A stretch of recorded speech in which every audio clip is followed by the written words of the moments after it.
அத்தியமோ தாம், பசித்தவர்களுக்கு உணவு கொடுங்கள். இஸ்லாத்தில் ஒரு மிக சிறந்த காரியங்கள் ஒன்று. பசித்தவர்களுக்கு உணவளிப்பது பாருங்க, நம்ம கோடான கோடி முதலீடு கிடையாது. ஒரு ஏழை இருக்காங்க, ஒரு நிற்கிறாங்க, ஏதோ ஒரு பொருள் கொடுத்துரும், வாங்கி கொடுத்துட்டோம், பசியாத்துறோம், அல்லது ஒரு வேளை உணவு. இதெல்லாம் நமக்கு ஒரு மிகப்பெரிய சிரமமான காரியமே கிடையாது. அதை நாம் செஞ்சுக்கிட்டு வரோன்னு வைங்க, இரக்க உணர்வு நமக்கு ஏற்படும்.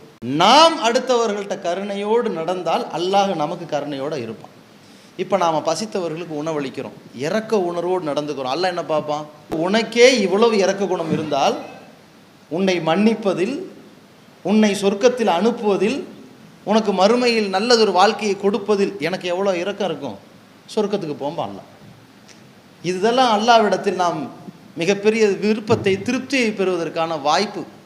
இதை எப்போ மக்கள் சீர்குலைச்சிட்றாங்கன்னு சொன்னால், அந்த உணவை கொடுத்து விட்டு பெருமை அடித்து சொல்லி காட்டி, கொடுத்த உணவுக்காக அவர்களை கொச்சைப்படுத்தி அல்லது அவர்களை வேலை வாங்கி அவர்களை கஷ்டப்படுத்தி இந்த துன்யாவிலேயே கணக்கை முடித்து விடுகிறார்கள். மறுமையில் கூலி இல்லாமல் போயிடும்.